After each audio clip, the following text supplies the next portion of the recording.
بسم الله الرحمن الرحيم. உதுவுடைய சட்டங்கள் பார்க்கலாம். இடையில இன்னும் பல விஷயங்கள் இருக்கு. டைம் பத்தாது இருக்கு. ரொம்ப முக்கியமான உதுவுடைய தைமுடைய சட்டங்கள் பார்க்கணும். ஓகே. இப்போ தண்ணீரை எது சுத்தமானது அசுத்தமானது என்பதை புரிஞ்சுக்கிறதுக்கு இந்த பேசிக் விஷயங்கள் நமக்கு யூஸ் ஆகும்.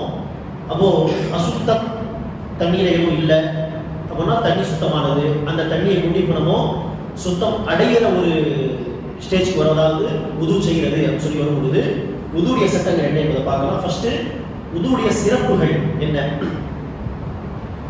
உது உடைய சிறப்புகள் நீங்க சொல்லுங்க பார்க்கலாம். உங்களுக்கு தெரிஞ்சது சொல்லுங்க இன்ஷா அல்லாஹ். ஃபர்ஸ்ட் உதுவுடைய சிறப்பு என்ன சொல்லலாம்? ஃபதீலத்.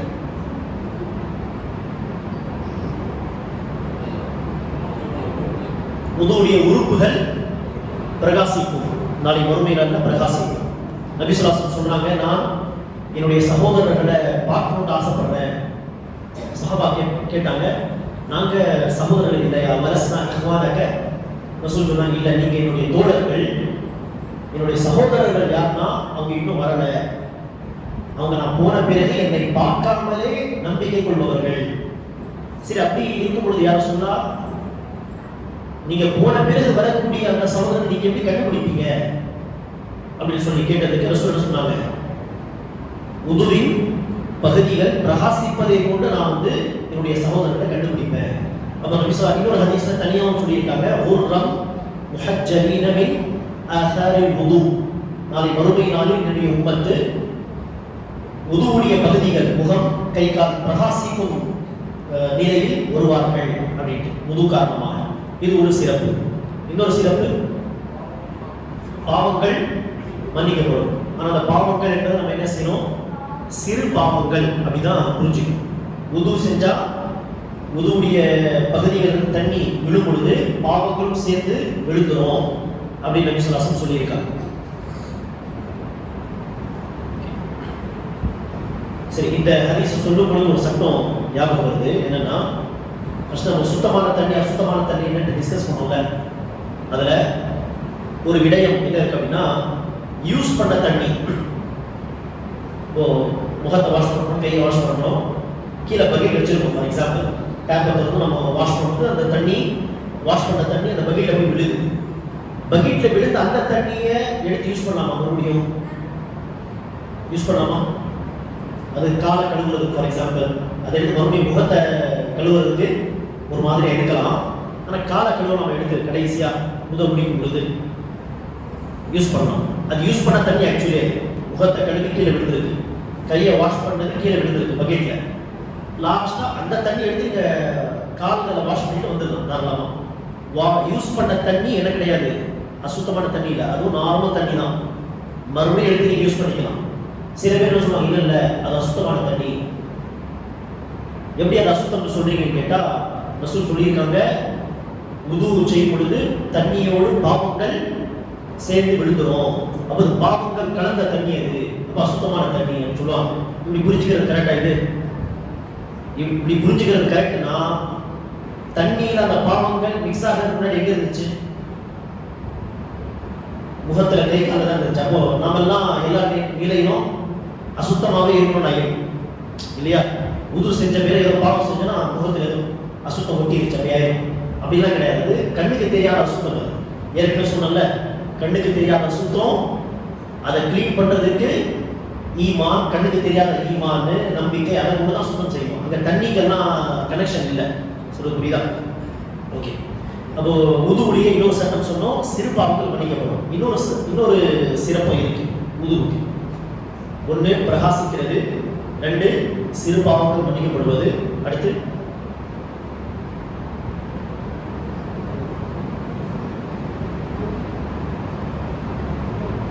உது செஞ்சு முடிச்ச பிறகு துவா ஓதுனா 7 சொர்க்கத்தின் எல்லா வாசல்கள் அப்படி ஒரு ஹதீஸ் இருக்குல்ல, அப்படி இருக்கு நினைக்கிறேன். அதையும் நம்ம ஆட் பண்ணிக்கலாம் இன்ஷா அல்லாஹ். உது செஞ்ச பிறகு ஓத வேண்டிய துவாக்கள் ஓதிட்டோம்னா நாளை மறுமை நாளில் 7 வாசல்களையும் திறந்து அல்லாஹ் என்ன செய்வான், எந்த வாசலுக்கு வேண்டுமாறும் நீங்க வரலாம் அப்படின்ட்டு அல்லாஹ் சொல்லுவான் அப்படின்னு ஒரு ஹதீஸ் இருக்கு. அப்ப இது உதுவுடைய சிறப்புகள்ல இன்ஷா அல்லாஹ் போடுறேன். ஓகே, சிறப்புகளுக்கு அடுத்து உதுவின் நிபந்தனைகள் என்ன அப்படின்னு பார்க்கணும். நிபந்தனைகள் இங்கிலீஷ் என்ன சொல்லுவாங்க? நிபந்தனைகள், கண்டிஷன்ஸ். அரபிக்ல ஷுரூத், ஷர்த். உதுவுடைய ஷர்த்துகள் என்ன? ஷர்த்து அப்படின்னு நம்ம இப்போ சில விஷயங்கள் பார்ப்போம். அதுக்கும் உதுவுடைய கடமைகள் அப்படின்னு அடுத்து இன்ஷா அல்லாஹ் படிப்போம். அதுக்கும் டிஃபரன்ஸ் என்ன அப்படின்னா, உது செய்யறதுக்கு முன்னாடியே கவனத்தில் கொள்ள வேண்டிய விஷயங்கள் தான் ஷர்த்துல வரும், நிபந்தனைகள் வரும். ஒன்ஸ் இப்படி உது செய்ய ஆரம்பிச்சிட்டோம்னா அடுத்தடுத்து செய்யறதா உது. அதுல சில கடமைகள் இருக்கும், சில சுண்ணத்துகள் இருக்கும். ஆனா உது செய்ய ஆரம்பிக்கிறதுக்கு முன்னாடியே உள்ள விஷயங்கள் தான் என்னது? உதுவுடைய நிபந்தனைகள். அப்போ உது செய்யறதுக்கு முன்னாடி நம்ம கவனிக்க வேண்டிய விஷயம் என்னென்ன, நிபந்தனைகள் என்னென்ன அப்படின்னா, ஒண்ணு நிய்யத் இருக்கணும். உது செய்யறதா நிய்யத் இருப்பது அவசியம். நிய்யத் இல்லாமலே நம்ம போய் உது செஞ்சோம்னா, உது மாதிரி எதுவும் செஞ்சோம்னா அது உது கிடையாது. அது நார்மலி ஃபேஸ் வாஷ் பண்றது, கையை வாஷ் பண்றதுன்னு அர்த்தம். அதை உதுன்னு சொல்ல முடியாது, நிய்யத் இல்லாம பண்ணணும்னு சொல்லணும். அப்போ ஃபர்ஸ்ட் நிபந்தனை என்னது? நிய்யத். இப்போ உதாரணத்துக்கு ஒரு எக்ஸாம்பிள் கொடுக்குறேன் புரிஞ்சுக்கிறதுக்கு. நான் வந்து நார்மலாக என்ன செய்யறேன்னா, வெயில்ல இருந்து வந்து கொஞ்சம் ஃப்ரெஷ் ஆகிடலாம் அப்படின்னு போயிட்டுனா, உதாரணத்துக்கு கையை ஃபர்ஸ்ட் வாஷ் பண்ணுறேன், அடுத்து வாயை குப்படிக்கிறேன். வாயை குப்படிச்ச பிறகு எனக்கு மைண்டில் வருது, அப்படியே உது பண்ணிக்கலாமே அப்படின்ட்டு மைண்டில் வந்த பிறகு அடுத்து நாசிக்கு நீர் செலுத்தி முகத்தை வாஷ் பண்ணிட்டு அப்படியே பின்னாடி உள்ளதை மட்டும் அப்படியே கண்டினியூ பண்ணிட்டு நான் கிளம்பி போயிட முடியுமா? பண்ண முடியாது. ஏன்னா வாய் கொப்பளிக்கிறது அவசியம். உதுக்கு வாய் கொப்பளிப்பது அவசியம். வாய் கொப்பளிக்கிற சமயத்தில் எனக்கு உது செய்யணும்னு எண்ணம் வந்துச்சா? வரல. நான் வந்து வாய் கொப்பளிச்சு முடிச்ச பிறகுதான் என்ன யோசிக்கிறேன், அப்படியே உது பண்ணிட்டு போயிடலாமே தொழுகைக்கு அப்படின்ட்டு எண்ணம் வந்த பிறகு நான் ஸ்டார்டிங் வந்து மறுபடியும் பண்ணலை. என்ன செய்யறேன், நாசிக்கு நீர் செலுத்துறது, முகத்தை வாஷ் அங்கிருந்து மட்டும் நான் கண்டினியூ பண்றேன். அப்போ ஆரம்பத்தில் நான் என்ன செஞ்சிட்டேன், வாய் கொப்பளிக்கிறது என்கிற இந்த விஷயத்தை மிஸ் பண்ணிட்டேன் நான். அப்போ நீயத் அவசியம். ஆரம்பத்திலிருந்து நீயத் இருக்கும். பாதி இடத்துல நீயத் வந்து அதுக்கு பின்னாடி உள்ளதை மட்டும் நான் பண்ணிட்டு போயிட்டேன், அது உது ஆகாது. ஆரம்பத்திலிருந்தே நீயத் இருப்பது அவசியம். இது நம்பர் 1. நம்பர் 2 என்னன்னா, சுத்தமான தண்ணீரை பயன்படுத்துவது. அந்த நிபந்தனை தான் நான் ஃபர்ஸ்ட் பார்த்துருக்கோம். நார்மலாகவே தண்ணீரை சுத்தமானது. அப்போ நார்மலாக உள்ள தண்ணியை நம்ம யூஸ் பண்ணி ஆகணும். நம்பர் 2. மூன்றாவது நிபந்தனை என்னன்னா, தண்ணீரை தடுக்கும் விதமா கையில முகத்தில் ஏதாவது இருந்துச்சுன்னா அதை ஃபர்ஸ்ட் ரிமூவ் பண்ணணும். அடுத்துதான் நீங்க உது செய்ய ஆரம்பிக்கணும். அந்த மாதிரி என்னென்ன சொல்லலாம்? தண்ணீரை தடுக்கும் விஷயங்கள், நெயில் பாலிஷ், பெயிண்ட், இல்லை ஆயில், எண்ணெய் இருக்கு சொன்னால் தண்ணி கூட என்ன அப்படியே அப்படி நைஸாக அது போயிடும். அப்போ அந்த ஆயிலை ஃபர்ஸ்ட் செய்ய சோப்பு போட்டு ரிமூவ் பண்ணிடுங்க, அப்புறம் உது செய்ய ஆரம்பிங்க. அப்போ உது தண்ணீரை தடுக்கும் விஷயமா ஏதாவது கையில, முகத்துல, காலில் ஒட்டியிருந்தா அதை ரிமூவ் பண்ணுங்க. ஃபர்ஸ்ட் டைட்டா வாட்ச் கட்டி இருக்கிறது, ரொம்ப டைட்டான ரிங்கு உதாரணத்துக்கு, அதை ரிமூவ் பண்ணுங்க. இல்லை உது செய்யும்போது குறைந்தது என்ன செய்யுங்க, கொஞ்சம் ஷேக் பண்ணுங்க, உள்ள தண்ணி போற மாதிரி. ஆமா ஆமா, அதை பத்தி நான் பின்னாடி சொல்றேன் இன்ஷா. பேண்டேடு இல்லைன்னா கட்டு அப்படி இருந்துச்சுன்னா என்ன செய்யணும், அதை பின்னாடி பார்க்கணும் இன்ஷா. எதை ரிமூவ் பண்ண முடியுமோ அதை வந்து கண்டிப்பாக ரிமூவ் பண்ணி தான் உது செய்ய ஆரம்பிக்கும். ஓகே, இது 3 நிபந்தனைகள் ஞாபகம் வச்சுக்கோ இன்ஷா. உதுவுக்கு 3 நிபந்தனைகள். ஒன்று என்ன சொன்னோம், நியத். ஆரம்பத்திலிருந்தே நியத் இருக்கணும். ரெண்டாவது என்ன சொன்னோம், தூய்மையான தண்ணீர் யூஸ் பண்ணணும். மூன்றாவது நிபந்தனை என்ன, பெயிண்ட் போன்ற விஷயங்கள் இருந்தால் அதை ஃபர்ஸ்ட் ரிமூவ் பண்ணணும், அப்புறமா தான் உது செய்ய ஆரம்பிக்கணும். 3 நிபந்தனைகள். இப்போ அடுத்து கையை இப்படி கழுவுறதுலேருந்து உது என்கிற அந்த ப்ராசஸ் ஸ்டார்ட் ஆகுது இல்லையா, அதுல இருந்து லாஸ்ட் கால் கழுவுற வரைக்கும் உள்ள இந்த உது என்கிற செயல்பாடுகள்ல கடமைகள் என்னென்ன, சுன்னத்துகள் என்னென்ன என்பதை பிரிச்சு நம்ம புரிஞ்சுக்கணும். இப்போ ஃபர்ஸ்ட் கடமைகள். கடமைகளை அரபிகள் என்ன சொல்லுவாங்க, வாஜிப். வாஜிப் அல்லது ஃபர்து. சரியா, உதுவுடைய ஃபர்து என்ன அல்லது உதுவுடைய வாஜிபுகள் என்ன அப்படின்னு பார்த்தோம்னா 6 இருக்கு மொத்தம். 6 விஷயங்கள் உதுவுடைய கடமைகள். அதில் நம்பர் 1 முகத்தை கழுவுவது. நம்பர் 2 கையை கழுவுவது. இதுவரை முழங்கை வரை. நம்பர் 3 தலைக்கு மசஹ் செய்வது. நம்பர் 4 காலை கரண்டை கால் அல்லது கணுக்கால் வரை கழுவுவது. 5வது இப்போ சொன்ன இதே ஆர்டர் படி செய்யறது. ஃபர்ஸ்ட் முகம், அடுத்துதான் கை, அதுக்கு அடுத்துதான் மசஹ், அடுத்துதான் கால். இதே வரிசைப்படி கழுவணும். 5. நம்பர் 6 என்னது? கண்டினியூஸா செய்யும், தொடர்ச்சியா முகத்தை கழுவணும். ரொம்ப கேப் விட்டு அப்புறமா கையை கழுவல, அப்படி தொடர்ச்சியா செஞ்சு முடிக்கணும். என்னென்ன சொல்லுங்க பார்க்கலாம். ஃபர்ஸ்ட் கடமை முகத்தை கழுவுவது. நம்பர் 2 கையை கழுவுவது. நம்பர் 3 தலைக்கு மசா. 4 காலை கழுவுவது. 5 தொடர்ச்சியா செய்யணும். நம்பர் 6 வரிசை, இதே வரிசை ஆர்டர் மாற்றக்கூடாது. 6 விஷயங்கள் ஆச்சா. இதுல சில டீடைல்ஸ் இருக்கு. இதுல நம்பர் 1 என்னன்னா முகத்தை கழுவுறது சொல்றோம் இல்லையா, அதுல வாய் கொப்பளித்தல், நாசிக்கு நீர் செலுத்துதல் இன்க்ளூட் பண்ணிடும். அதுவும் கடமை, வாஜிபு தான்.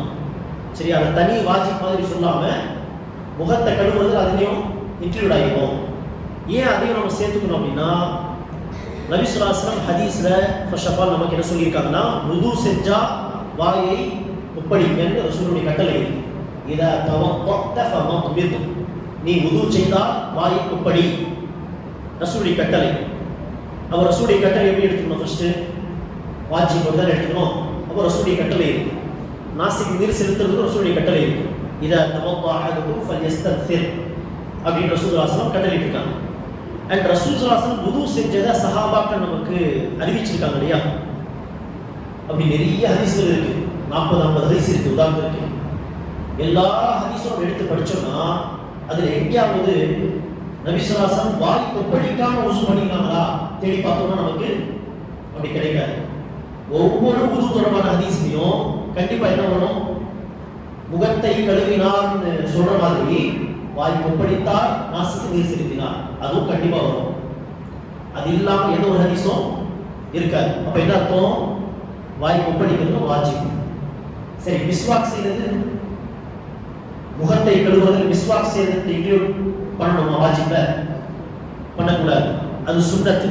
ஏன் சுன்னத்து சொல்றோம் அப்படின்னா, நபி ஸல்லல்லாஹு அலைஹி வஸல்லம் வுது செய்தால் மிஸ்வாக் செய் அப்படின்னு சொல்லல.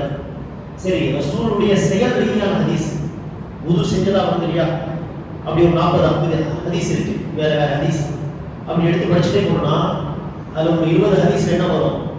ரசூல் மிஸ்வாக் செய்தா அப்படி வரும்.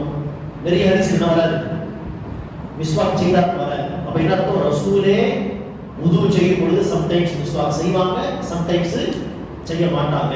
அப்ப என்ன புரியுது? அது சுன்னத்து. அதுக்காக தான் ரசூல் அதை மிஸ் பண்ணியிருக்காங்க. ஆனா ரசூல் எப்போ ஒரு முறை வாய் கொப்பளிக்காம வுது பண்ணியிருக்காங்களா தேடி பார்த்தா அப்படி கிடைக்காது. அப்ப என்ன அர்த்தம்? வாய் கொப்பளிக்கிறதும் நாசிக்கு நீர் செலுத்துறதும் வாஜிப் தான். அப்ப முகத்தை கழுவுறதுல என்ன உள்ளடங்கும்? வாய் கொப்பளித்தல், நாசிக்கு நீர் செலுத்துதல். அடுத்து 2வது வாஜிப் என்ன சொன்னோம்? கை.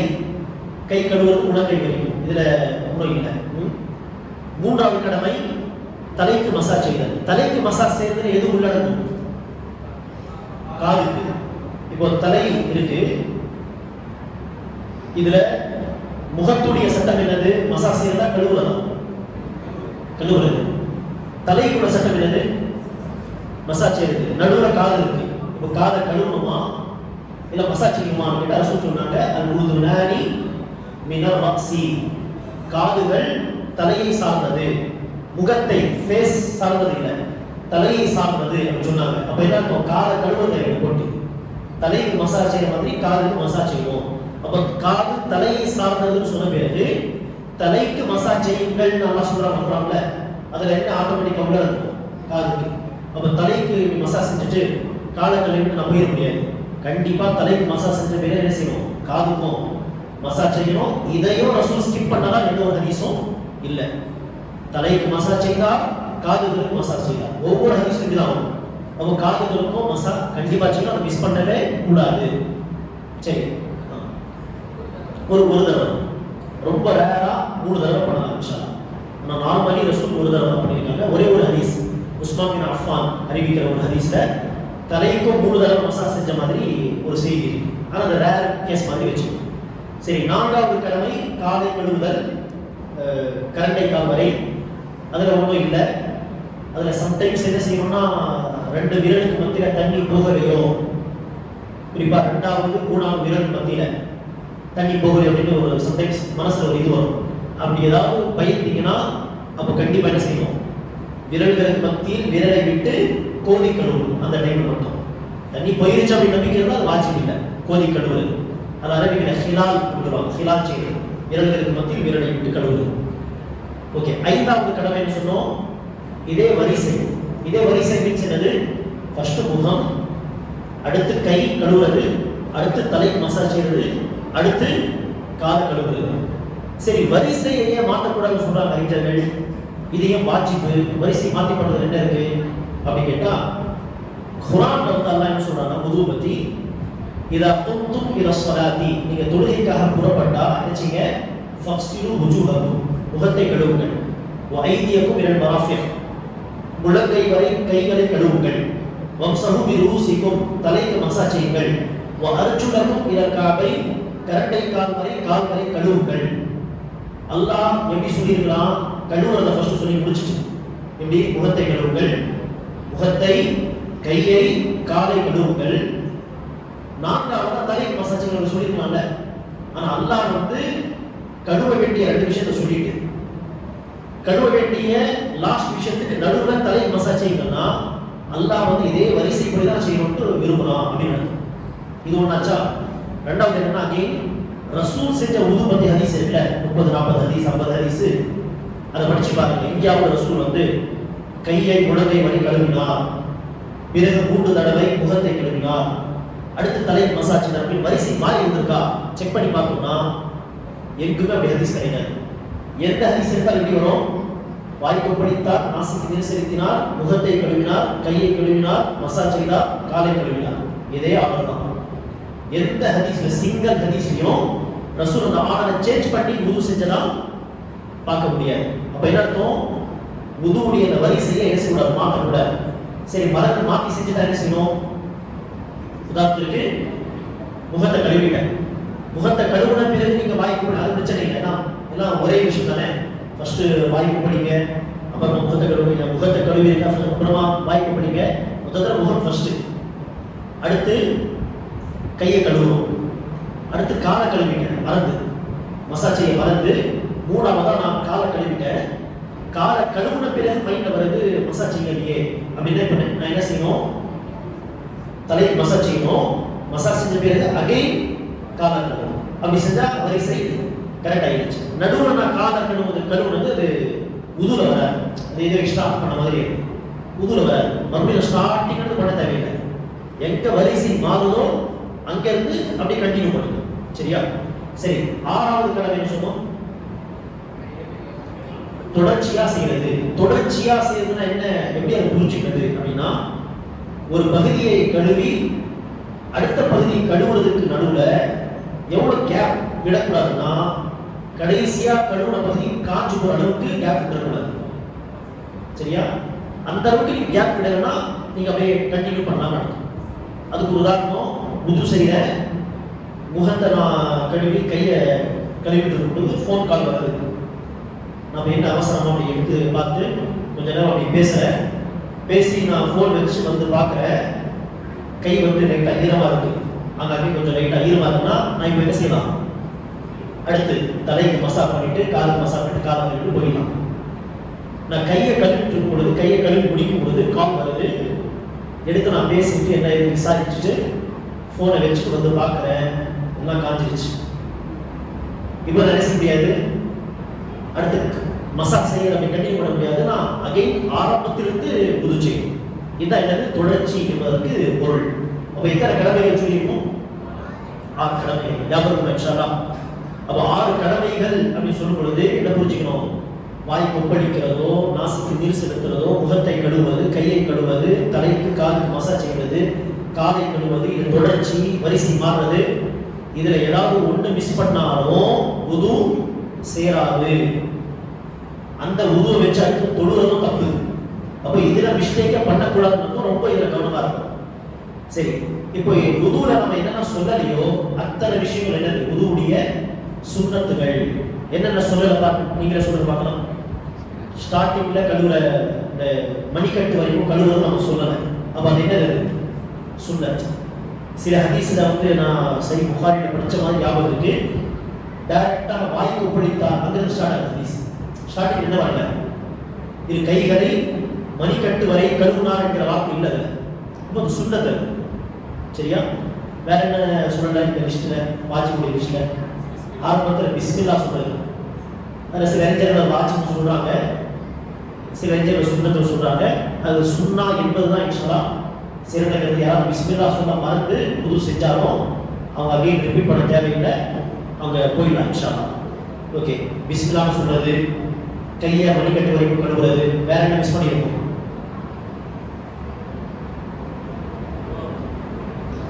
அதாவது லாஸ்ட்ல உது செஞ்சு முடிச்ச பிறகு துவா ஓதுறது, அதையும் நம்ம வாஜிப்னு சொல்றது. இதெல்லாம் சுன்னத். வேற மூணு தடவை ஒரு முறை கழுவுனாலே வாஜிப் நிறைவேறும். அதை தாண்டி நீங்க 2 இல்ல 3 அப்படி கழுவுறது என்னது? சுன்னா.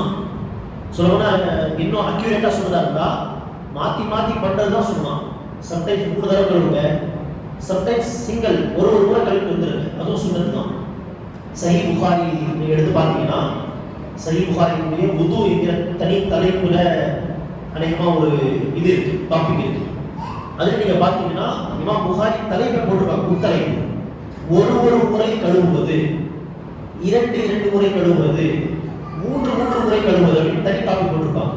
அப்போ இப்படி மாத்தி மாத்தி செய்யறதா சொல்லணும்னா ரசூலுடைய சுன்னத். வாழ்நாள் ஃபுல்லா 3 தடவை கழுவுறதே நம்ம செய்யக்கூடாது, கடைபிடிக்க கூடாது. சம்டைம்ஸ் ஒரு தடவை கழுவி வந்துருங்க, சம்டைம்ஸ் 2 தடவை கழுவுங்க, இல்ல முகத்தை 3 தடவை, கையை 2 தடவை, அப்படி கூட செய்யுங்க. இதுல சகோதரர் நம்மள கேட்டாங்க, தலைக்கு எத்தனை முறை மசாஜ் செய்துட்டு? தலைக்கு மசாஜ் என்பது ஒரு முறை தான். சம்டைம்ஸ் என்ன செய்யலாம்னா 3 தடவை இன்ஷா அல்லாஹ் பண்ணலாம். இந்த மாதிரி 3, 2, 1 மாத்தி மாத்தி செய்யறதும் ரசூலுடைய சுன்னா. மிஸ்வாக் செய்யறதும், மிஸ்வாக் இல்ல பிரஷ் பண்றது, வுது செய்யும் பொழுது அதுவும் சுன்னா. அது மாதிரி வாய் துப்படிக்கிறது, நாசிக்கு நீர் செலுத்துறது, 2யும் சேர்த்து செய்யறதும் ரசூலுடைய சுன்னா. 2யும் சேர்த்து செய்யறது மீன்ஸ் என்னது? தண்ணி எடுத்து கொஞ்சம் தண்ணி வாய் துப்படிக்கிறதுக்காக எடுத்துக்கொண்டு மீதமுள்ள தண்ணியை நாசிக்கு செலுத்துறது. 2வது முறை எடுத்தா வாய் துப்படித்தல், நாசிக்கு நீர் செலுத்துறது. 3வது முறை எடுத்து வாய் துப்படித்தல், நாசிக்கு நீர் செலுத்துறது. ஆனால் நிறைய பேர் என்ன செய்வாங்க, 3 தடவை வாய் துப்படிப்பாங்க, அடுத்து 3 தடவை நாசிக்கு நீர் செலுத்துவாங்க. இப்படி பண்ணாலும் கடமை நிறைவேறும். ஆனா ரசூல் இப்படி பண்ணியிருக்காங்களான்னு கேட்டா ஒரு ஹதீஸும் இல்லை. ஒரு ஹதீஸ் இருக்கு, ஆனா பலவீனமான ஹதீஸ். தனித்தனியா செய்யற மாதிரி ஒரு ஹதீஸ் இருக்கு, ஆனா அது பலவீனமான ஹதீஸ். 2யும் சேர்த்து செய்யற மாதிரினா ஹதீஸ்கள் வந்து இருக்கு. அப்ப இதெல்லாம் என்னது? சுன்னத்துகள் வந்து இன்ஷா அல்லாஹ். ஓகே, தாடியை கோதி கழுவுறது அதுவும் சுன்னத்து. ஏன்னா எல்லா ஹதீஸும் என்ன வரல, நபி ஸல்லல்லாஹு அலைஹி வஸல்லம் முகத்தை கழுவினார், பின்னர் தாடியை கோதி கழுவினார், பின்னர் கையை கழுவினார் அப்படின்னு எல்லா ஹதீஸ்லயும் தாடியை கோதி கழுவினார்னு வரல. ஹிலால் சில ஹதீஸ்ல வந்திருக்கு, சில ஹதீஸ்ல வரல. அப்போ அது சுன்னத் இன்ஷா அல்லாஹ். மூக்கு சிந்துறது அதுவும் சுன்னத் இன்ஷா அல்லாஹ். ஓகே, அதே மாதிரி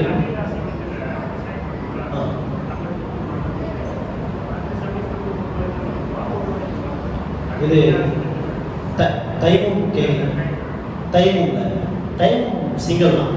அது கொஞ்சம் தைமும் உடைய சட்டம் பார்க்கலாம். அது தைமும் என்பது ஒரு முறை தான், அதில் 3 தடவை இல்லை. உதுவுடைய சுன்னத்துகள் பார்த்தோம். வாஜிபை தவிர என்னெல்லாம் இருக்கோ அதெல்லாம் சுன்னத்துகள்.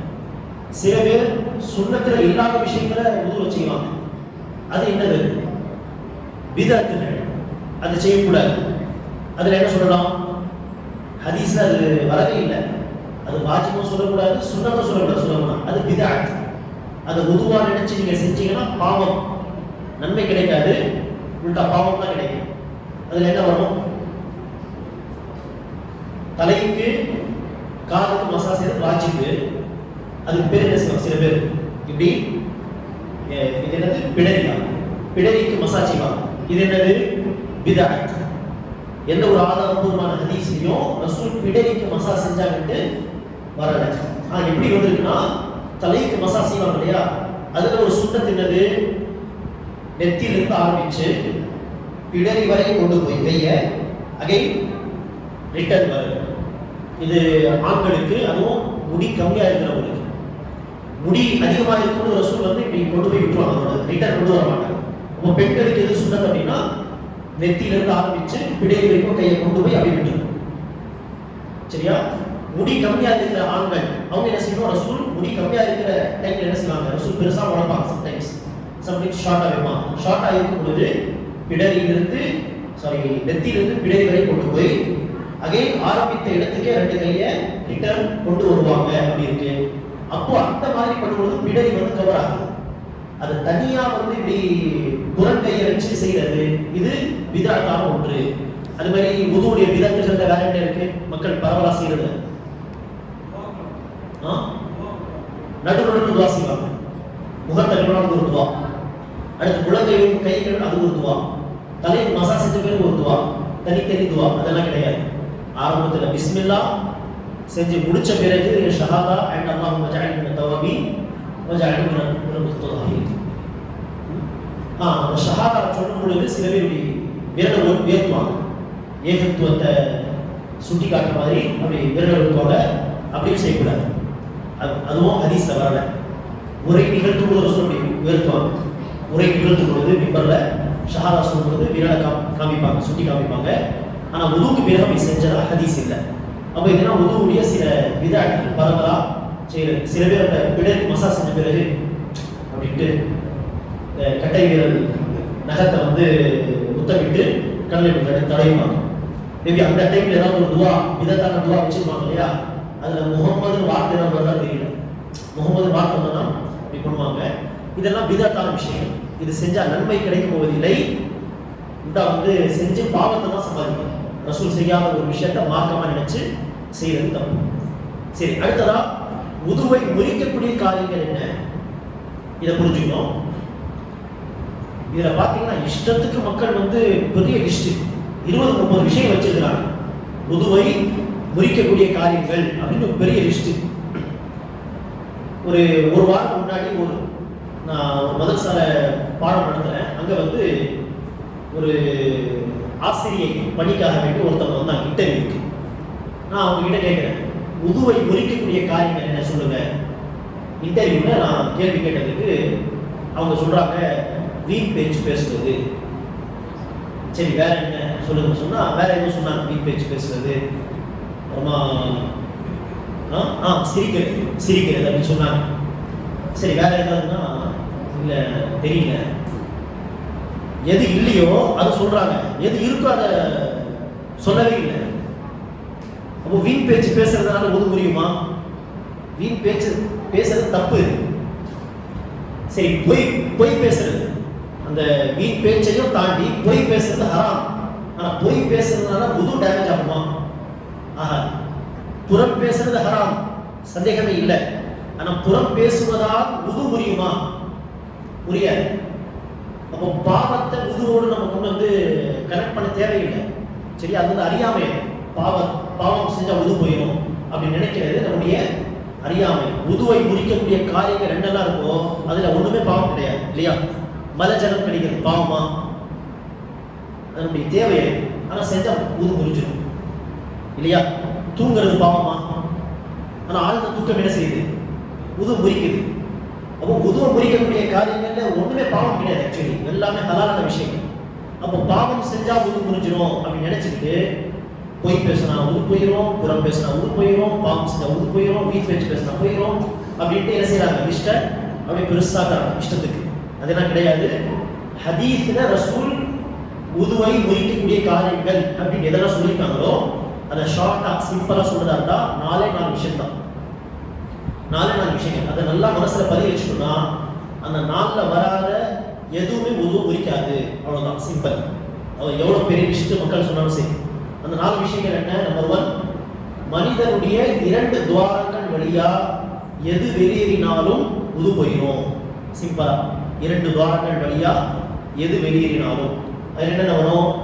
யூரின் போறது, சரியா, மலம் கழிக்கிறது, காத்து பிரிவது. சம்டைம்ஸ் சில பேருக்கு ரத்தம் ஏதாவது வெளியேறிச்சுன்னா ஃபார் எக்ஸாம்பிள் உது போயிடும். பெண்களுக்கு வெள்ளைப்படுதல் ஏற்படும், உது போயிடும். இந்த மாதிரி 2 உதாரணங்கள் வழியா எது வெளியினாலும் உது போயிடும். இதுல மாற்று கருத்துலாம் இல்லை, எல்லாரும் இந்த கருத்தை சொல்றாங்க. 2வது விஷயம் வந்து ஆழ்ந்த தூக்கம் அல்லது மயக்கம் போன்றவை. ஆழ்ந்த தூக்கம் அல்லது மயக்கம் அல்லது போதை, இது எல்லாம் காமனா இருக்கிற ஒரு விஷயம் என்னது? நம்முடைய சுய நினைவு போயிடும். சுய நினைவு போன பிறகு காத்து பிரிஞ்சாலும், காத்து பிரிஞ்சுச்சா இல்லையா சொல்ல முடியாது. அதுக்காக வேண்டி அது என்னது? உதவ முடியக்கூடிய காரியம். ஆழ்ந்த தூக்கமும் சரி, மயக்கம், போதை போன்ற விஷயங்கள். மற்றபடி சிறு தூக்கம் சொல்லுவாங்க இல்லையா, லைட்டாக அப்படி தூங்குறது, அந்த சிறு தூக்கம் உதவ முடிக்குமா? உதவ முடிக்காதுன்னா, சிறு தூக்கம் போடும் பொழுது ஒருவேளை காத்து பிரிஞ்சிச்சுன்னா அவங்களுக்கு தெரிஞ்சிடும் காத்து பிரிஞ்சிச்சு. ஏன்னா பாதி முக்கால்வாசி கான்ஷியஸ் இருக்கும், சுய நினைவு, லைட்டான தூக்கம் ஏற்படும். அதுக்காக சிறு தூக்கம் உதவ பிரிக்காது. அனஸ் பின் மாலிக் ரலியல்லாஹு அன்ஹு அறிவிக்கிறாங்க, இஷா தொழுகைக்காக ஒரு முறை நாங்கள் ரசூலை எதிர்பார்த்து கொண்டு காத்து கொண்டிருந்தோம். எந்த அளவுக்குனா சில சஹாபா அப்படியே சிறு தூக்கம் கூட ஆரம்பிச்சிட்டாங்க. அவங்களுடைய இந்த கீழ்த்தாடை வந்து நெஞ்சில போய் நெச்சாத அளவுக்கு அப்படி தலையை சாய்த்து சிறு தூக்கம் கூட ஆரம்பிச்சிட்டாங்க. தாமதமா ரசூல் வந்த பிறகு நாங்க எழுந்து தொழுகிறோம் அப்படிங்கிறாங்க. அனஸ் பின் மாலிக் அங்க என்ன சொல்லல, ரசூல் தாமதமா வந்த பிறகு தூங்குன சஹாபா ஏஞ்சி போய் உது பண்ணிட்டு வந்து தொழுதாங்க அப்படின்னு சொல்லல. என்ன சொல்றாங்க? ரசூல் வந்த பிறகு நாங்கள் தொழுதுவோம். அங்க ரசூல் என்ன செய்யல, அப்படி தூங்குறவங்கலாம் பார்த்து எல்லாரும் போய் உது பண்ணிட்டுவாங்க அப்படின்னு ரசூலும் சொல்லல. அப்போ சிறு தூக்கம் உதுவை உரிக்க. ஆழ்ந்த தூக்கம் கீழே படுத்து தூங்கினாலும் சரி, உட்கார்ந்தே ஆழ்ந்த தூக்கத்தில் போயிட்டாலும் சரி. சில பேர் வந்து நின்று கூட என்ன செய்வாங்க, ஆழ்ந்த தூக்கத்தில் போயிடுவாங்க. சில பேர் அவங்க எந்த ஸ்டேஜ்ல தூங்குறாலும் சரி, ஆழ்ந்த தூக்கம் உதுவை உரிச்சு. அதை நாம தான் சிந்திச்சு பார்க்கணும். நான் ஆழமா தூங்கிட்டேனா இல்ல சிறு தூக்கம்னு சொல்லுவோம் தானா, நாம தான் பார்க்கணும். சில பேருக்கு சிறு தூக்கத்தில் கூட என்ன வரும், இந்த என்ன சொல்லுவாங்க குரட்டை, அது விட ஆரம்பிச்சோம் சிறு தூக்கத்திலேயே. ஒரு முறை நபி ஸல்லல்லாஹு அலைஹி வஸல்லம் உது செஞ்சுட்டு வந்தாங்க. வந்து மைமூனா ரலியல்லாஹு அன்ஹா அல்லது ஆயிஷா ரலியல்லாஹு அன்ஹா அவங்க மடியில கொஞ்சம் படுத்தாங்க. குரட்டை விட ஆரம்பிச்சிட்டாங்க. உடனே அசான் சத்தம் கேட்டதும் ரசூலுக்கு மயக்கம் தெரியுது. எழுந்து ரசூல் தொழுகைக்கு போயிட்டாங்க, உது செய்யாமலே அப்படின்ட்டு ஹதீஸ் வந்திருக்கு. அப்போ சிறு தூக்கம் என்பது உதுவை குறிக்க, ஆழ்ந்த தூக்கம் அல்லது மயக்கம். ஓகே, 3வது விஷயம் என்னன்னா, மர்ம உறுப்பை சாய்ந்து படுத்தாலும் சிறு தூக்கமா அல்லது ஆழ்ந்த தூக்கமா, இதுதான் நம்ம பார்க்க வேண்டியது. அதை நாம தான் கெஸ் பண்ணணும், மற்றவங்க சொல்றது இல்லை. நாம தான் என்ன செய்யணும், ஆழமா தூங்கிட்டேனா இல்லை சிறு தூக்கம் தானே, கான்ஷியஸ் இருந்துச்சா அப்படின்னு நாம தான் அதை முடிவெடுத்து உது செய்யறது அவசியமா இல்லைன்னு நாமளே தீர்மானிச்சோம். ஓகே, 3வது விஷயம் என்னன்னா, மர்ம உறுப்பை இச்சையுடன் திரை இல்லாமல் தொடுவது. மர்ம உறுப்பை இச்சையுடன் திரை இல்லாமல் தொடுவது உதுவை விரிக்கும்.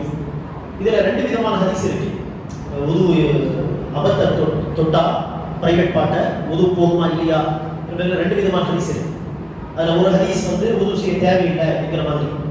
அதுல ரசூலுல்லாஹ் சொல்லுவாங்கன்னா, ஒரு சஹாபி கேட்பாங்க, யார் ரசூலுல்லாஹ் மர்ம உறுப்பை டச் பண்ண உது செய்யணுமா? ரசூல் சொல்லுவாங்க, அதுவும் உங்களுடைய உறுப்பு தானே, அதாவது கை காது இது மாதிரி அதுவும் உறுப்பு தானே, போங்க அதாவது பண்ணுங்கன்னு சொல்ற உது. இன்னொரு ஹதீஸ்ல ரசூல் என்ன சொல்றாங்கன்னா, மன் மஸ்ததகஹு ஃபல்யதவல்லா, யார் தன்னுடைய உறுப்பை தொடுகிறாரோ அவர் உது செய்யட்டும்.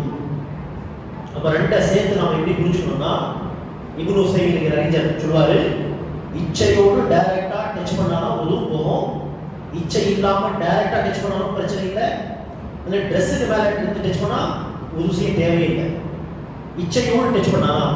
அப்படி எதுக்கு சொல்றாங்கன்னா, அந்த சஹாபி வந்து ரசூல் கிட்ட கேட்டாங்க, யா ரசூலுல்லாஹ் மர்ம உறுப்பை தொட்டா உது செய்யணுமா அப்படி கேட்டதுக்கு ரசூல் என்ன சொன்னாங்க, இன்னமா ஹுவ பஅஅது மின்க், அதுவும் உங்களுடைய உறுப்பு தானே.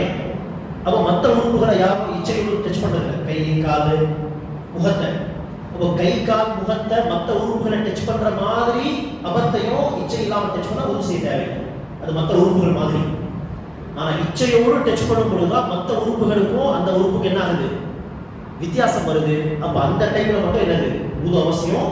அதுதான் ரசூல் இன்னொரு ஹதீஸ்ல சொன்னாங்க, எவர் தன் உறுப்பை தொழுகிறாரோ, அதாவது இச்சையோடு தொழுகிறாரோ அவர் உது செய்து கொள்ளட்டும். அப்போ இச்சையோடு திரை இல்லாமல் டைரக்டா டச் பண்ணா உது பண்ணணும். இச்சை இல்லாம இந்த ட்ரெஸ் மாற்றும் பொழுது டச் ஆகுதுன்னா பிரச்சனை இல்லை, உது செய்ய தேவையான விஷயம். ஓகே, நான்காவது விஷயம் ஒட்டகக்கறி சாப்பிடுவது. ஒட்டகக்கறி சாப்பிடுவது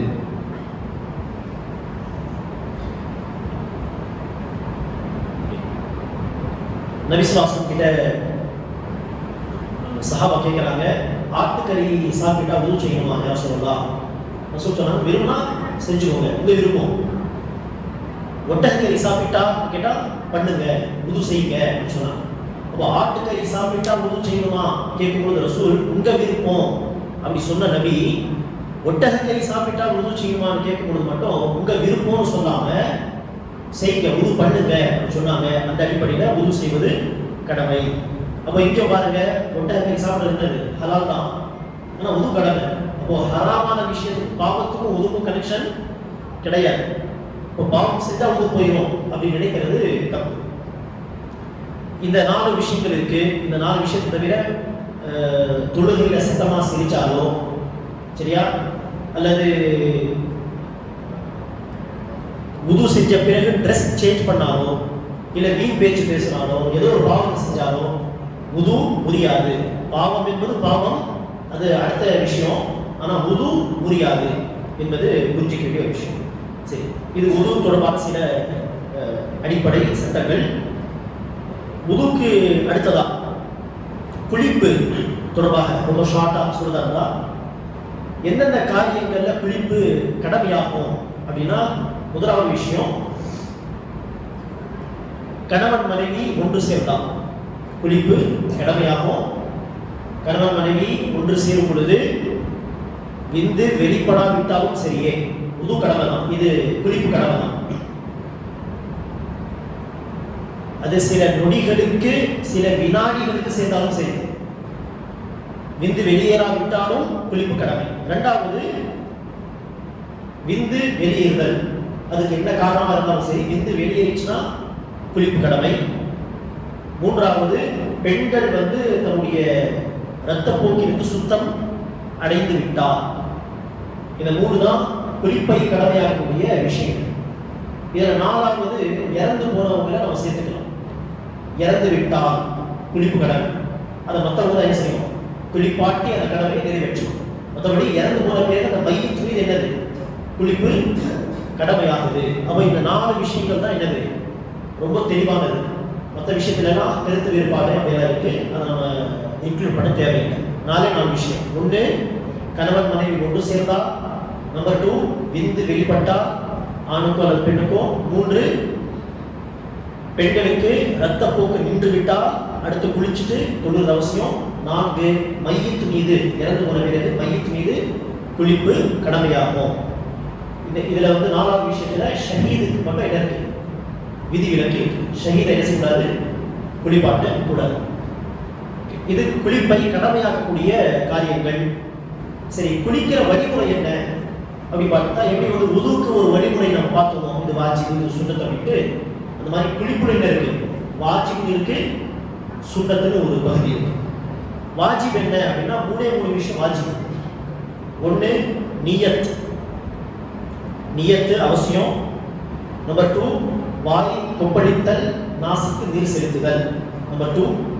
நம்பர் 3 உடல் ஃபுல்லா தண்ணியை ஊற்றி குளிக்கணும். ஒரு இடம் மிஸ் ஆகாம உடம்பு ஃபுல்லா தண்ணியை ஊற்றி குளிக்கணும். 3 விஷயங்கள் அவசியம் செய்யணும். இப்போ இதுல ஒருத்தர் குளிப்பு கடமை நிலையில் இருக்காரு. உதாரணத்துக்கு ஒரு பெண்மணி ரத்தப்போக்கு நின்றுடுச்சு, இப்போ குளிக்கிறது வாஜிப். அப்படி இருக்கும் பொழுது குளிக்க கிளம்பி போகும் சமயத்துல குளிச்சு சுத்தமாக போய்ங்கிற எண்ணம் வராம, ரொம்ப வேறுக்குது போய் குளிச்சு வந்துடலாம், அப்படி போய் குளிச்சுட்டு வந்துட்டாங்க, அப்படி போய் அவங்க தொழலாமா கேட்டா தொழக்கூடாது. ஏன்னா குளிக்க போகும் பொழுது ரத்தப்போக்கு ஸ்டாப் ஆயிடுச்சு, நம்ம குளிக்கணும், வாஜிப்பு சுத்தமடையலாம், எங்க அந்த சிந்தனையே வரல அப்படின்னா மாறாக இப்போ ஃப்ரெஷ் ஆகிட்டு வந்துடலாம், ஒரே வேர்க்குது குளிச்சுட்டு வந்துடலாம், அந்த சிந்தனையோடு போய் குளிச்சுட்டு வந்துட்டாங்கன்னா இன்னும் குளிப்பு நிறைவேறல நடக்கும். ஃப்ரெஷ் ஆகிட்டாங்க அது வேற விஷயம், ஆனால் இன்னும் கடமையான குளிப்பு நிறைவேறல. ஏன்னா நிய்யத் என்பது மிக மிக அவசியம். நம்பர் 2 என்னன்னா வாய்ப்பு படித்த நாசத்தை செலுத்துதல். இதுக்கு பிறகு உடல் ஃபுல்லா தண்ணியை ஊற்றி குளிக்கிறது. இந்த மூணுல ஏதாவது ஒன்று மிஸ் பண்ணாலும் குளிப்பே நிறைவேறாது, அடுத்து அதை வச்சு தொட முடியாது. இதுல சில விஷயங்கள் கூடுதலா செய்யறது சுன்னத். சுன்னத்துல என்னென்ன வரும், இந்த வாஜிபையும் அந்த சுன்னத்தை மிக்ஸ் பண்ணி நான் சொல்றாங்க. நிய்யத்தோடு குளிக்க போறோம், பிஸ்மில்லான்னு சொல்லி ஆரம்பிக்கிறது. பிஸ்மில்லான்னு சொன்ன பிறகு ஃபர்ஸ்ட் தன்னுடைய இடது கையை கொண்டு மர்ம உறுப்பை கழுவுவது. அடுத்து அந்த இடது கையை ரசூல் மண் யூஸ் பண்ணி இந்த காலத்தில் கழுவாங்க. இந்த காலத்தில் அந்த மண்ணுக்கு பதிலாக நாம் என்ன யூஸ் பண்ணுறோம், சோப் யூஸ் பண்ணுறோம். சோப் உதாரணத்துக்கு இடது கையை அடுத்து கழுவுவது. அதுக்கு அடுத்து உது செய்வது, நார்மலாக தொழுகைக்கு செய்கிற மாதிரி உது செய்வது. உது செஞ்ச பிறகு ஃபர்ஸ்ட் தலையில தண்ணியை போட்டு கோதி கழுவணும், மசாஜ் பண்ற மாதிரி போட்டு நல்லா கோதி கழுவிட்டு பிறகு குளிக்க ஆரம்பிக்கணும். குளிக்கும் பொழுது ஃபர்ஸ்ட் வலது பக்கம் சோப்பு போட்டு நம்ம குளிக்கணும்னா ஃபர்ஸ்ட் வலது பக்கம், அடுத்து இடது பக்கம். குளிச்சு முடிச்ச பிறகு கொஞ்சம் தண்ணி உண்டு ரசூல் 2 காலை கழுவிட்டு வீடு வருவாங்க அப்படிங்கிறது இது சுன்னத்தான வழிமுறை. நிய்யத் பிஸ்மில்லாஹ் சொல்லி ஆரம்பிக்கிறது. ஃபர்ஸ்ட் இடது கையை கொண்டு அகத்தை கழுவுவது, பிறகு இடது கையை சோப்பு போட்டு கழுவுறது, பிறகு உது செய்வது, அடுத்து தலைக்கு 3 தடவை தண்ணி போட்டு கோதி மசாஜ் பண்ண மாதிரி கோதி கழுவுவது, அந்த வேர்களுக்கு தண்ணி போய் சேர்ற மாதிரி. அடுத்து உடலின் வலது பக்கம், அடுத்து இடது பக்கம் சரியா தண்ணி சோப்பு போட்டு குளிக்கிறது. அடுத்து தண்ணி நின்று காலை கழுவிட்டு வெளியில வருவது. இது சுன்னத்தான மற்றும் வாஜிபான மிக்ஸ் ஆன வழிமுறை. ஆனா இதுல வாஜிபான விஷயம் கண்டிப்பா செஞ்சா, மற்ற விஷயங்கள் நீங்க சம்டைம்ஸ் பண்ணீங்க சம்டைம்ஸ் விட்டீங்கன்னா உங்க விருப்பம். ஆனா வாஜிப் மிஸ் பண்ணா குளிப்பு நிறைவேறாது, தூய்மை தஹாரத்து அடைய முடியாது. இது குளிப்புக்கான வழிமுறை. இப்போ வுது குளிப்பு 2 விஷயங்களை புரிஞ்சுக்கிட்ட பிறகு, 2க்கும் வாய்ப்பு இல்லைன்னு சொன்னா அதுக்கு ஆல்டர்னேட்டா அல்லாஹ் சொன்ன சட்டம் தான் என்னது, உது செய்ய முடியல, குளிக்க முடியல. 2க்கும் சேர்த்து உள்ள ஆல்டர்னேட் தான் என்னது, தயம்மும். சரியா, தயம்மும். அப்ப தயம்முடைய சட்டங்கள் சுருக்கமா நம்ம இப்ப பார்க்கலாம் இன்ஷா அல்லாஹ். தயம்மும் வுது மற்றும் குளிப்பு 2க்குமே என்னது, ஒரு ஆல்டர்னேட்டிவா அல்லாஹ் நமக்கு கொடுத்த ஒரு சலுகை, ஒரு சட்டம். இப்போ தயம்மும் எப்போ செய்யலாம், அதுக்கு காரணங்கள் என்னென்ன? சில பேர் என்ன செய்வாங்கன்னா, தயம்மும் செய்வதற்கு தக்க காரணம் இருக்கும், இருந்தாலும் தயம்மும் செய்யறதுக்கு மனசு வராது. அப்படி செய்யலாமா? தப்பு. ஏன்னா அல்லாஹ் சொன்ன சட்டம் தானே அது. அல்லாஹ்வே உங்களுக்கு அந்த சட்டத்தை சொல்லியிருக்காங்க, ரசூல் அந்த சட்டத்தை சொல்லியிருக்காங்க, ரசூல் தயம்மும் பண்ணி தொழுதுருக்காங்க. அப்படி இருக்க நீங்க ஏன் தயங்குறீங்க? தக்க காரணம் இருக்க தயம்மும் செஞ்சு தொழுகிறத தயக்கம் காட்டவே கூடாது. ரசூல் சொல்லியிருக்காங்க 10 வருஷம் தண்ணி கிடைக்கல தயம்மும் செஞ்சு தொழுங்க. 10 வருஷம் நீங்க ஒரு முறை தயம்மும் செஞ்சு தொழுகிறதுக்கு ஏன் தயங்குறீங்க? அப்போ தக்க காரணம் இருந்து தயங்குறதும் தப்பு. சில பேர் என்ன செய்வாங்க, சின்ன சின்ன விஷயத்துக்கெல்லாம் ஏன் போய் உது சேர்த்து பெஜாரா இருக்கு அப்படின்னு உட்கார்ந்து இருக்கிற அப்படியே கஷ்டம் எங்க இருக்கும் அப்படி பார்த்து தயமும் செஞ்சுருவாங்க. இதுவும் தப்பு. அப்போ தயமும் செய்யற காரணம் இருந்தும் செய்ய தயங்குறது தப்பு. தயமும் செய்யறதுக்கு காரணமே இல்லாம தயமும் செய்யறதும் தப்பு. அந்த தயமும் வச்சு தொழுதா அந்த தொழுகை ஏற்றுக்கொள்ளப்படாது. அதுக்காக எப்போ எல்லாம் தயமும் செய்யறதுக்கு அனுமதி இருக்கு என்பதை நம்ம கிளியரா என்ன செய்யணும், புரிஞ்சுக்கணும். இப்போ 3 விஷயங்கள் இருக்கு தயமும் செய்வதற்கு அனுமதிக்கப்பட்ட காரணங்கள். அதுல ஒரு காரணம் என்ன, எல்லாருக்கும் தெரிஞ்சது. ஒரு காரணம் சொன்னா தண்ணி இல்ல, உது செய்யறது தண்ணி இல்ல, குளிக்கிறது தண்ணி இல்லை, இருக்கு கொஞ்சோண்டு குடிக்கிறதுக்கு பத்தாது. அப்ப மொத்தத்துல உது செய்யறது தண்ணி இல்லை, அல்லது குளிப்பு கடமையா இருக்கா குளிக்கிறது தண்ணி இல்லை, அப்போ தயமம் செஞ்சு குளிக்கும், தயமம் செஞ்சு தொழுங்க. எப்போ தண்ணி கிடைக்கிறதோ அப்போ என்ன செய்யணும், உது செய்யணும், எப்போ தண்ணி கிடைக்குதோ அப்போ அந்த கடமையான குளிப்பு, பெண்ணின் குளிப்பு நிறைவேற்றும். ஆனா அந்த தண்ணி கிடைக்கிற வரைக்கும் தைமம் தான் ஆல்டர்னேட்டிவ். இதுக்கு ஆதாரம் என்ன? குர்ஆன்ல தைமம் தொடர்பான வசனத்திலே அல்லாஹ் தான் சொல்றான், ஃபஇல்லம் தஜிது மாஅன் ஃபதயம்மு, தண்ணீர் கிடைக்காவிட்டால் தைமம் செய்து கொள்ளுங்கள். ஒருமுறை ரசூல் சஹாபா பயணத்தில் இருந்தாங்க. அப்போ ஆயிஷா ரலியல்லாஹு அன்ஹா தன்னுடைய ஒரு நகையை துளைச்சிட்டாங்க அந்த பாலைவனத்தில் மண்ணுல. எங்க துளைச்சாங்க? தேடி தேடி பார்க்கறாங்க, சஹாபா கிடைக்கல. தேடி தேடி தேடி தேடி அங்கேயே டைம் ஆயிடுச்சு. அடுத்து பயணத்தை தொடர முடியல. தங்கி இருந்த இடத்துல தண்ணி இல்லை, வசதி இல்லை. சரி, அப்படியே நைட்டு கழிச்சிட்டாங்க. காலையில ஃபஜருக்கு எந்திரிக்கிறாங்க தொழுகைக்கு, சுத்தமா தண்ணி இல்லை. அப்போ என்ன பண்றது? அப்போ அல்லாஹ் சுப்ஹானஹு வ தஆலா அந்த டைம்ல தான் தையமுடைய வசனத்தை இறக்கி தையமும் செஞ்சுக்கோங்க அப்படின்னு சொன்ன பிறகு ரசூல் சஹாபா எல்லாரும் தையமும் செஞ்சு அந்த தொழுகையை, ஃபஜர் தொழுகையை நிறைவேற்றாங்க. அதுக்கு பிறகு பார்த்தா அங்கேயே அவங்க இருந்த இடத்திலேயே உள்ள மண்ணில் அந்த நகை கிடைச்சது. அதை எடுத்து கிளம்புனாங்க. அப்படி வருது. அப்போ வசனத்துல இருக்கு. அந்த வசனத்தை பிராக்டிக்கலா ரசூல் சஹாபா இம்ப்ளிமெண்ட் பண்ணாங்க அந்த சம்பவத்தை. இப்போ தண்ணீர் கிடைக்காவிட்டால் இரண்டாவது காரணம் என்ன? தைமம் செய்யறதுக்கு தண்ணி இருக்கு, ஆனால் உடம்பு முடியல. காய்ச்சல், தலைவலி, வீசிங், சைனஸ் ப்ராப்ளம் எல்லாம் இருக்கும் இல்லையா? எதுக்கெல்லாம் தண்ணி ஒத்துக்காகும் அந்த மாதிரியான பிரச்சனை. சம்மந்தம் இல்லாமல் வயிற்று வலி என்ன புரிய முடியாது. வயிற்று வலிக்கும் தண்ணிக்கும் என்ன இல்லை, கனெக்ஷன் கிடையாது இல்லையா? அப்போ எந்த வியாதிக்கு தண்ணி ஒத்துக்காதோ அந்த வியாதி உள்ளவங்க என்ன செய்யலாம்? என்னால் குளிக்க முடியல, என்னால் உதிர்ச்சி முடியல அப்படின்ட்டு தையமும் செய்யலாம். அப்போ காய்ச்சல், தலைவலி, வீசி இந்த மாதிரியான பிரச்சனைகள் உள்ளவர்கள் தண்ணி இருந்தும் தண்ணி யூஸ் பண்ண முடியாத நிலையில் இருந்தால் அவங்க உது செய்து பதிலாக தையமும் செய்யலாம், அல்லது குளிக்கிறது பதிலாக தையமும் செய்து கொள்ளலாம். எது வரைக்கும் அவங்களுக்கு இந்த சலுகை?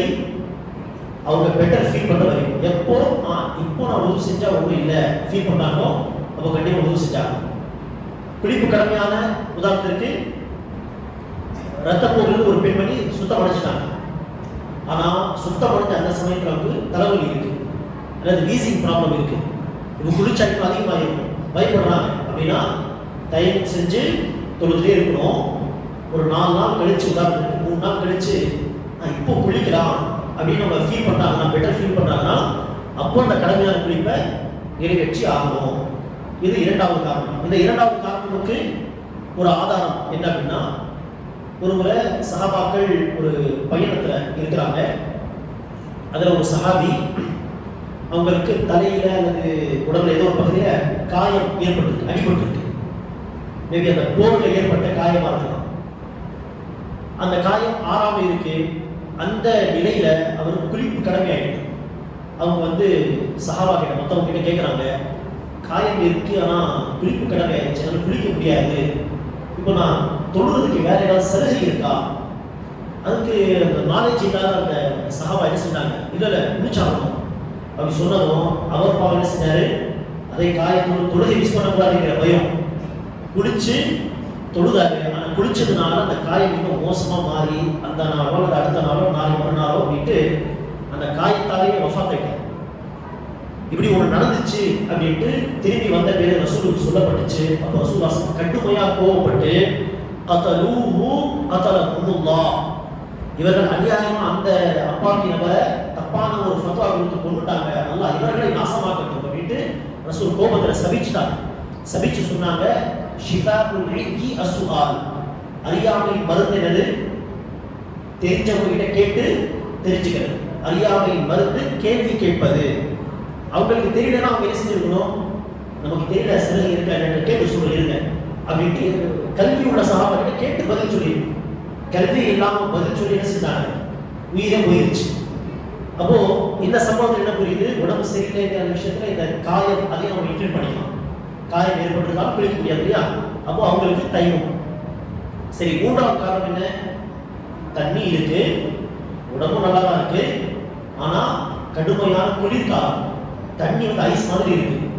குறிப்பா வீட்டுக்கு வெளியில இருக்கும், சுடு தண்ணி யூஸ் பண்ண முடியாது, வெளியில இருக்கும். இந்த சிச்சுவேஷன்ல என்ன செய்யலாம்? இன்ஷா அல்லாஹ் தைமம் செஞ்சுக்கலாம். அதுக்கும் ஒரு ஆதாரம் என்னது, ஒரு பயணத்துல அமர் பின் ஆஸ் என்கிற சஹாபி குளிப்பு கடமையாயிடுது. ஆனால் பயணத்தில் இருக்கிறாங்க, வெந்நீர் பயன்படுத்த முடியாது, கடுமையான குளிர்காலம், தயமும் செஞ்சு தொலை வைக்கிறார், இமாமத் செய்கிறார். சில பேருக்கு இந்த விஷயம் தெரிஞ்சுது, குளிப்பு கடமையாயிடுச்சு, குளிக்காமல் தொலை வச்சிட்டாரு. அது ஒரு ரசூலுல்லாஹ் சொல்லும் பொழுது ரசூல் கூப்பிட்டு விசாரிக்கிறாங்க, வாங்க எதுக்கு நீங்கள் குளிக்காமல் தொலை வச்சிங்க?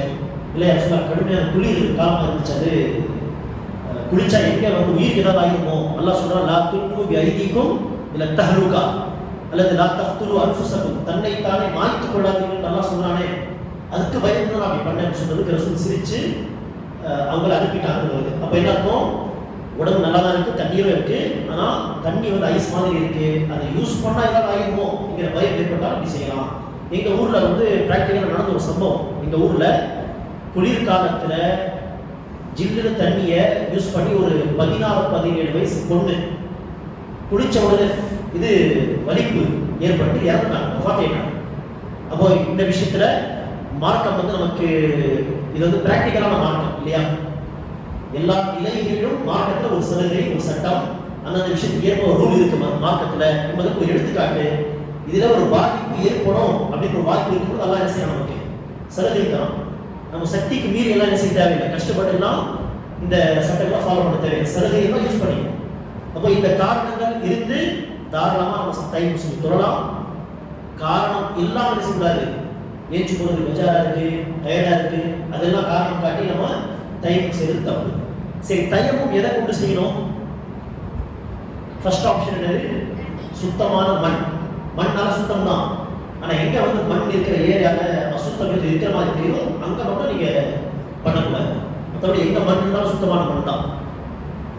ஓகே, மண் கிடைக்கலன்னா சரியா, வீட்டில் இருக்கிற முதியவர் ஏச்சு போக முடியல, வீட்டில் யாரும் இல்லை, இல்லை நாம காரில் போயிட்டு இருக்கோம், சாரி காரோட உதாரணத்தெல்லாம் தெரியல, கார் நம்ம கண்ட்ரோலில் நிப்பாட்டி கீழே இறங்கி போயிடலாம், ட்ரெயினில் போயிட்டு இருக்கோம் உதாரணத்துக்கு, இல்லை பஸ்ஸில் போயிட்டு இருக்கோம், நம்ம கண்ட்ரோல் இல்லை, பல பேர் இருக்கிறாங்க, டிரைவர் ஓட்டுறாரு, கவர்மெண்ட் பஸ் ஃபார் எக்ஸாம்பிள், அங்கே தன் இது இல்லாத பட்சத்தில், மண் இல்லாத நேரத்தில் தூசி இருக்கிற இடமா பார்த்து என்ன செய்யலாம், இன்ஷால்லா தயவு செஞ்சுக்கலாம். அது செகண்ட் ஆப்ஷனாக வச்சுட்டு போகணும். எடுத்த உடனே செய்யக்கூடாது, மண்ணை விட்டு இது பண்ணக்கூடாது, செகண்ட் ஆப்ஷனா இன்ஷால்லா யூஸ் பண்ணிக்கலாம். சில பேர் என்ன செய்வாங்கன்னா, நபி ஸல்லல்லாஹு அலைஹி வஸல்லம் ஒரு முறை செவுத்துல கை அடிச்சு பிரயோகம் பண்ணாங்க, அதுக்காக செவுத்திலையும் பண்ணிக்கலாம் அப்படின்னு சொல்லுவாங்க. ஆனா அந்த செய்தியை நம்ம ஆதாரமா இப்படி காட்டுறது தப்பு. ஏன் தப்பு? அந்த காலத்துல இருந்த செவரும் இப்போ இருக்கிற என்ன செவரும் சேமா இருக்குமே. ரசூல் செவுத்துல கை அடிச்சு டைமம் பண்ணி சலாமுக்கு பதில் சொன்னாங்க அப்படின்னு வருது ஒரு ஹதீஸ்ல. ரசூல் செவுத்துல டைம் செஞ்சாங்க, அந்த செவரு எப்படியே இருந்திருக்கும் அந்த காலத்துல, மண் சுவர் கீழே குடிஞ்சு பண்ணணும், குடிக்கிறதுக்கு பேக் பெயின் நீட் அப்படியே செய்யணும், ரெண்டும் ஒண்ணுதான். அப்போ ரசூல் டைமம் பண்ண அந்த செவரு வேற, இப்போ நாம பார்க்குற செவரு வேற. அப்போ ரெண்டுமே நம்ம சேர்த்து பார்க்கக்கூடாது. இரண்டாவது ஆப்ஷன் தான் செவுத்துல பண்ணலாம். எப்போனா தூசி இருக்கும், நைஸா இருந்துச்சுன்னா என்ன செய்யாது, டைமும் ஆகாது. சரி, டைமுடைய வழிமுறை என்ன அப்படின்னா, சுத்தமான மண் கிடைக்கிற தூசி உள்ள இடத்துல கல் இல்லை செவரு எதுவாக இருந்தாலும் சரி, ஒரு முறை அடிக்கணும், அதை தட்டிட்டு ஒரு முறை முகத்தை தடவணும், அடுத்து மணிக்கட்டு வரைக்கும் கையை தடவணும், அவ்வளவுதான். ஒரு முறை அடிக்கணும், கட்டிட்டு முகம் மணிக்கட்டு வரை கை. இதுல மக்கள் செய்யற தவறு என்னது, சில பேர் என்ன செய்வாங்க, 3 முறை தடுவாங்க. அந்த கேள்வியா கேட்டாங்க, 3 முறை தடுவது இல்லை, ஒரு முறை தான் ஒண்ணு. ரெண்டாவது ஒரு மிஸ்டேக் என்ன, முகத்துக்கு ஒரு முறை, மறுபடியும் அடிச்சு கைக்கு ஒரு முறை, 2 முறை மண்ணில் கை அடிக்கிறது ரசூலுல்லாஹி சுன்னா. இன்னொரு தப்பு என்ன, சில பேர் செய்யறது ஃபர்ஸ்ட் கை பண்ணிடுவாங்க, அப்புறமா முகத்தை பண்ணுவாங்க. இதுவும் தப்பு, வரிசையை சேஞ்ச் பண்ணக்கூடாது. அல்லாஹ் சொன்னது என்ன, ஃபம்ஸஹு பி வுஜூஹிக்கும் வ ஐதியக்கும், ஃபர்ஸ்ட் முகம் அடுத்துதான் கை. சரி, கையிலையும் பல மக்கள் செய்யற ஒரு மிஸ்டேக் என்ன, முழங்கை வரைக்கும் தயவு செய்வாங்க. தயவுக்குள்ள முழங்கை வரைக்கும் கிடையாது, மணிக்கட்டு வரைக்கும் தான் இருக்கு. அப்போ ஒரு முறை அடிச்சு முகத்தை தடவணும், மணிக்கட்டு வர 2 கையை எப்படி தடவும். இதுதான் தயவுடைய வழிமுறை.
இறுதியாக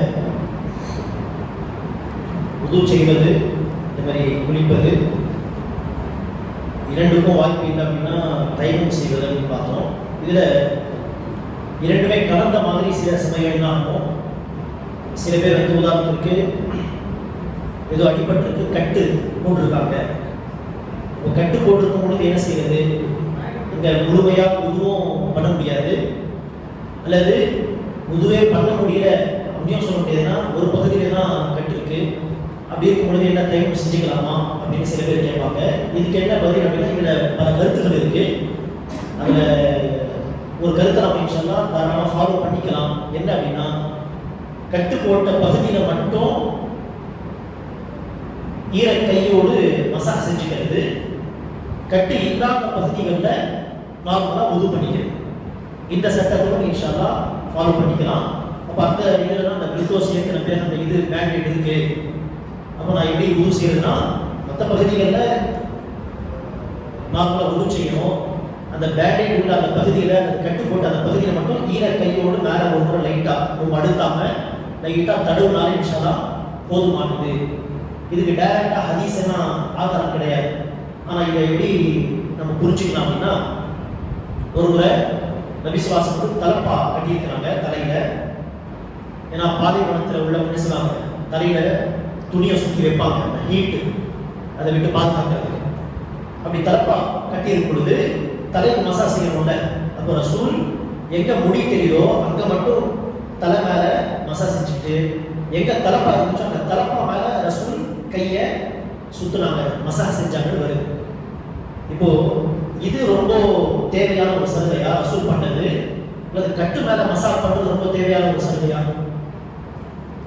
இங்கேயாவது தலப்பா நீக்கி வச்சுட்டு மசாஜ் பண்ணிட்டு அப்புறம் மறுபடியும் கொஞ்சம் ஒரு 4-5 நிமிஷம் எடுக்கணும் வச்சுட்டு அதெல்லாம் இருக்கு, சுத்திக்கலாம், பிரச்சனை இல்லை.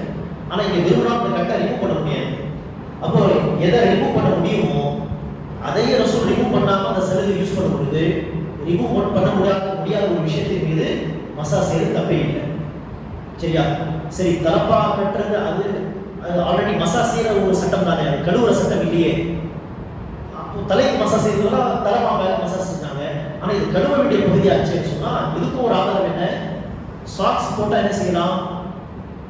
சாக்ஸ் காலுறைகள் போட்டா, அது வந்து லெதர் சாக்ஸா இருந்தாலும் சரி, துணியால் ஆன காலுறைகளா இருந்தாலும் சரி, நபி ஸல்லல்லாஹு அலைஹி வஸல்லம் பற்றி ஹதீஸ் வந்திருக்கு. ரசூலுல்லாஹி அவர்கள் தோலால் தயாரிக்கப்பட்ட காலுறைகள் அல்லது துணியால் தயாரிக்கப்பட்ட காலுறைகள் மீது மஸஹ் செய்வார் அப்படின்ட்டு இப்னு மஸ்ஊத் ரலியல்லாஹு அன்ஹு அறிவிக்கிறாங்க. அப்போ wudu செஞ்ச பிறகு நான் வெளியில கிளம்புறேன், சாக்ஸ் போட்டு கிளம்புறேன், அடுத்த தொழுகை நேரம் வரும்போது பாத்ரூம்லாம் போயிட்டு வந்து நான் wudu எடுக்கும் பொழுது முகத்தை கழுவி கையை கழுவி தலைக்கு மசாஜ் செஞ்சு காலை கழுவுற நேரம் வரும்போது காலுறைகளை கலட்டி காலை கழுவ வேண்டிய அவசியம் இல்லை. ஈரக்கையோடு சாக்ஸ் மேலே நான் வந்து கையை மேற்பகுதியில் மட்டும் தடவிட்டு தொழுதுக்கலாம். ரசூல் இப்படி பண்ணியிருக்காங்க. அப்போ இது பாருங்க, கால் வந்து கழுவ வேண்டிய ஒரு பகுதி, ஆனா சாக்ஸ் போட்டு இருக்கிறதுனால மசாஜ் செய்யற ஒரு சலுகை இஸ்லாம் நமக்கு சொல்லுது. ஆனா சாக்ஸ் கலட்டி wudu செய்யறது பெரிய சிரமம் இல்லை. ஆனா இங்க வந்து கையை கழுவுறது தான். ஆனா எல்லாம் மேல கட்டு போட்டுருக்கு, அது விரும்பினாலும் கழட்ட முடியாது. சாக்ஸியாவது விரும்பினா கலட்டிடலாம், கழுவும் செய்யலாம். ஆனா இங்க கழுவ முடியாது, கலட்ட முடியாது. கலட்டினாலும் அங்க தண்ணி போடக்கூடாது. அப்படி இருக்கும் பொழுது சாக்ஸ் மேல மசாஜ் செய்யலான்னு இஸ்லாம் சலுகை தரும் பொழுது தாராளமா என்ன செய்யலாம்? கட்டு மேல இன்ஷா மசாஜ் பண்ணிக்கலாம். அப்போ திறந்து இருக்கிற பகுதியில கழுவிக்கணும், wudu செஞ்சுக்கணும், கட்டு போட்ட பகுதியில இன்ஷால்லா மசாஜ் பண்ணிக்கணும் என்பதுதான் இன்ஷால்லா சட்டம். அல்லாஹு அலம். மற்றபடி குளிப்பு என்கிற விஷயம் வரும்பொழுது கட்டு போட்டிருக்கிறவங்க என்ன செய்யணும்?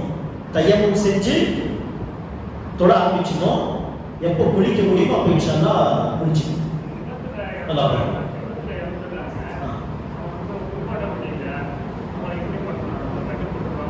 அவங்களுக்கும் தயக்கம் தான்.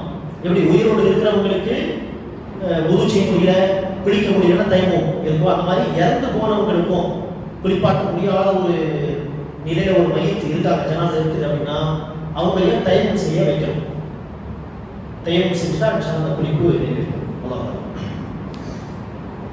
குறிப்பா கொஞ்சம் எரிஞ்சு போயிட்டாங்க, எரிந்து வஃபாத் ஆயிட்டாங்க, இல்லை உடம்புல ஏதோ வியாதிக்கு குளிப்பாட்ட முடியல, அப்படி ஏதாவது இருந்தால் தயக்கம் தான் இன்ஷா அல்லாஹ் மையத்துக்கும் உள்ள ஆல்டர்னேட்டிவ் சட்டம்.